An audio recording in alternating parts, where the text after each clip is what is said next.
20여 년 전 일입니다. 한 오지 전문 사진 작가는 강원도 산골에 자리 잡은 작은 오두막 앞에 다다릅니다. 그곳에선 아버지와 딸이 약초를 캐고 작은 밭을 가꾸며 오순도순 살고 있었습니다. 전기도 수도도 없었지만 욕심을 부리지 않았고 작가는 그 소박하고 순수한 모습을 사진 속에 담았습니다. 사진 속 소녀와 아버지의 일상, 한 방송사를 통해 대중에 공개됐습니다. 많은 사람들이 산골 소녀에게 힘이 돼주고 싶다며 도움의 손길을 보냈습니다. 산골 소녀는 세상이 궁금해졌습니다. 공부도 해보고 싶고 도시에도 가보고 싶어졌습니다. 후원자들이 나섰고 사는 곳을 옮겨 검정고시를 준비하게 됐습니다. 그런데 어느 날 산골에 홀로 남아있던 아버지가 큰 상처를 입고 숨진 채 발견됩니다. 평화롭던 산골 오두막에서 대체 어떤 일이 벌어진 걸까요? 오늘 사건연구소에선 산골 오지살인 사건을 돌아봅니다. 자, 이렇게 딱 들으시고 우리 가족 여러분들이 이거 하면서 지금 다들 누군지 또 누구의 사연인지 다들 알고 계시네요. 그렇습니다. 그겁니다. 그런데 저희가 이 당사자가 말이죠. 이 사건이 뭐 이렇게 전개가 되고 나서 초야에 묻히셨죠. 그러면서 언론에 다시 내 신상 이름이 오르내리는 걸 원치 않는다 이렇게 밝힌 적이 있습니다. 그래서 저희가 누군지 또 뭐 이렇게 구체적인 신원은 공개하지 않도록 하겠습니다. 자, 일단 이 사건 산골 마을에서 살고 있는 아빠와 딸이 신문과 방송을 통해 공개되면서 시작이 됐어요. 맞습니다. 20여 년 전이면 지금은 이제 도로교통이 많이 좋아졌는데 지금도 이 동네에 가려면 4시간이나 걸립니다. 차로 가는데도요. 당시에는 행정력이 닿지 않는 곳에서 예전 모습 그대로 살던 사람들이 있었고 또 이 모습을 찍는 사진 작가들이 있었습니다. 이 사진 작가 다른 사람 집을 찾으려 산골을 헤매다가 이 부녀가 사는 곳에 가게 됐는데요. 2000년 초반이면 도시 사람들은 인터넷도 있고 휴대전화도 있었는데 두 사람은 전기와 수도 등 문명의 혜택을 거의 받지 못하는 상황이었고 또 화전이라고 하죠. 들을 태워서 농사를 짓고 또 산에서는 약초를 캐고 이렇게 살아가고 있었습니다. 자, 그래서 저 사진 작가가 찍은 몇 장의 사진이 저 부녀의 인생의 진짜 터닝 포인트가 됐습니다. 저 사진이 상당히 좀 감동을 좀 받을 수 있었고요. 그러다 보니까 큰 방송국에서 다큐멘터리 제작을 합니다. 맞습니다. 5부작 다큐멘터리 제작인데 거기에서 보면 자연 속에 살아가는 부녀의 모습도 나오고 이 소녀가 공부도 하고 싶고 예컨대 뭐 휴대폰으로 사람들하고 연락도 하고 싶고 뭐 이런 것들을 좀 했는데 이게 CF에 좀 찍게 되는 상황이 생깁니다. 그러다 보니까 지금 나오는 저 장면이 사진입니다. 예. 당시 그 통신 광고에 맞습니다. 나왔던 그 실제 CF입니다. 집이잖아요. CF.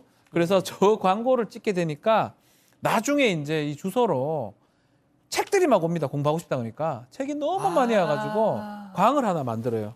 창고 같은 거. 그 정도로 책도 오고 나중에 도시 후원자가 생겨가지고 도시로 나와서 검정고시도 친다고 그렇게 얘기를 들었습니다.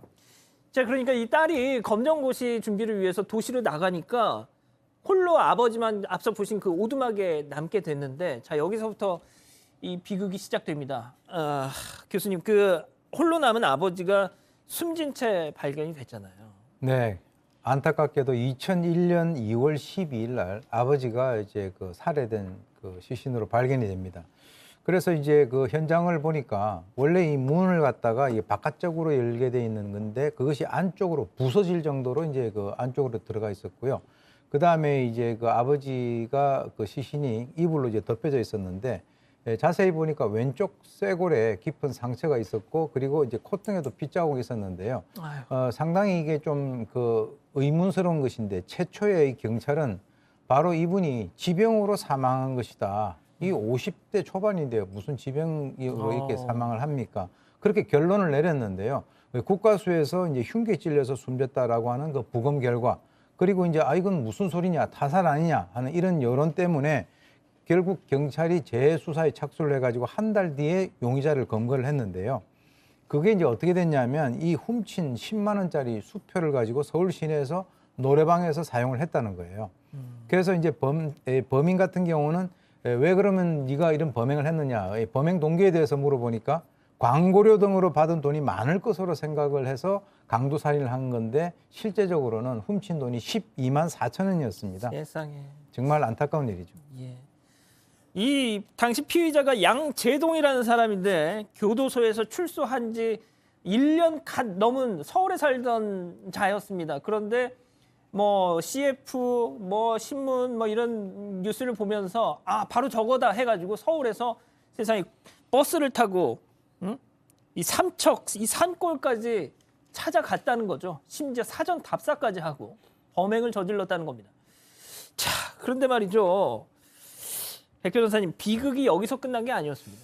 그러니까 언론을 통해서 이 부녀가 알려지고 사람들은 이 부녀를 돈으로 보기 시작했던 것 같아요. 사실 거기서부터 이제 많은 이제 비극이 시작이 된 건데 한 노래 동호회장 김 씨가 이 소녀의 후원회장을 자철하면서 그러니까 이 아버지를 설득해서 이제 서울로 이 아이를 데려가겠다 이런 얘기를 계속했는데 이제 아버지는 끝까지 반대하셨다고 합니다. 그런데 이 소녀가 아버지의 뜻을 거스리고 본인은 명의로 된 통장을 들고 가출을 했고 뭐 통장에는 뭐 에세이집 출판, 뭐 CF 출연료 후원금으로 받은 700만 원 정도가 있었는데 이 후원회장을 자처한 김모 씨 집에서 검정고시를 준비했는데요.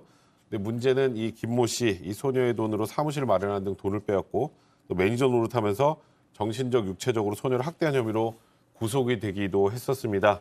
또 나중에 방송되고 나서 이 소녀가 썼다고 하는 에세이집 같은 것도 출판이 됐었는데 그런 것들도 사실상 이 소녀의 이름을 빌린 것과 마찬가지 그냥 대필 작가를 통해서 다 나가게 된 거고요. 그러니까 지금 이 과정을 좀 보면 그냥 순수하게 이 시골에서 자연스러운 삶을 살고 있는 이 부녀를 어찌 보면 언론을 통해서 노출이 되고 나서 많은 사람들이 돈으로만 보고 이용하려면서 이런 여러 가지 비극들이 생긴 게 아닌가 싶습니다. 아이고 세상에 후원회장이라는 사람이 이런 짓을 했군요. 그 아버지 살인범 같은 경우는 무기징역을 받았습니다. 제가 알기로는. 자, 백 기자. 이 정도로 세상에 산에서 살다가 내려와가지고 속세의 사람들한테 시달렸으면 저 같으면 진짜 인연을 끊고 싶겠어요. 제가 이 당시 신문 기사를 찾아봤는데 아버지에게 성공한 모습 보이고 싶었는데 내가 너무 큰 실수를 했다. 이렇게 고백하는 장면이 있습니다. 아버지를 이제 다치게 한 세상을 잊고 싶다. 그러면서 세상이 너무 무섭다. 이런 말을 남기고 돌아갔습니다. 아버지도 자기 때문에 어떻게 보면 목숨을 잃게 됐고 또 자기가 믿었던 후원 회장에게도 보복을 당했고 이랬기 때문에 그대로 산속으로 사라져서 비구니가 됐다고 합니다.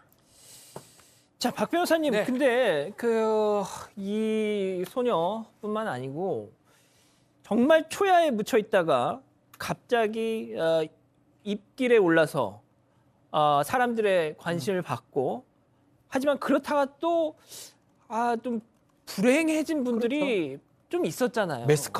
매스컴에 관심을 받다가 나중에 그 삶 자체가 또 어려워지는 분들이 더 많았습니다. 대표적인 영화들인데요. 맨발의 기봉이라는 영화 많은 분들이 예, 보셨을 거예요. 실제 주인공이 이제 방송도 나오고 이러면서 후원금을 받았는데 나중에 후원금 관리자가 후원금을 유용하는 사건도 있었고요.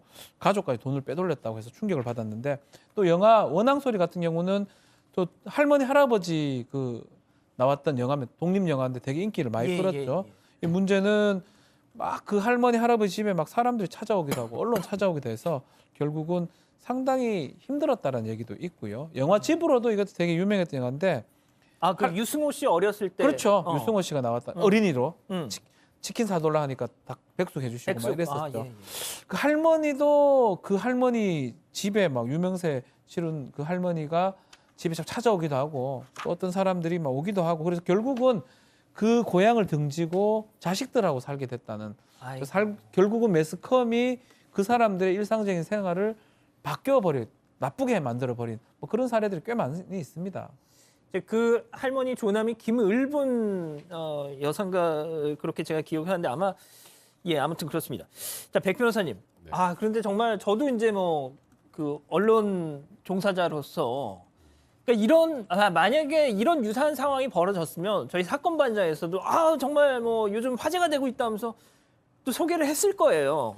예. 네, 근데 이제 이게 문제는 이제 언론이나 혹은 이 여러 매스컴 매체에서 접근을 해서 이게 화제가 되면 그 다음부터는 이 사람들을 이용해서 또 다른 시청률을 올리건 돈을 벌건 이런 생각들을 하게 됩니다. 아까 기봉이라고 얘기를 했었는데 그 맨발의 기봉이라는 영화까지 나오면서 사람들의 관심을 집중시키는 그런 효과를 낳는데 문제는 그 이후에 그들의 삶이 어떻게 되는지는 관여하지 않아요. 관심도 없는 것 같고 저는 그런 생각이 좀 많이 듭니다. 그러니까 내가 이 사람들을 통해서 프로그램 혹은 영화, 드라마를 기획하면 좋겠다라고 하고 그 이후에 이분들의 삶에 대해서는 별다른 고려를 하지 않다 보니까 처음에는 국민들한테 와 되게 신선하고 좋다라는 느낌을 주긴 하지만 이분들의 삶이 파괴되는 경우들이 있기 때문에 뭐 그 당시에 그 상권선언편에 관여했던 한 방송 관계자가 잡지 기공을 통해서 자책의 심경을 밝히기도 했는데요. 그러니까 언론과 사실 이 매스컴의 책임감도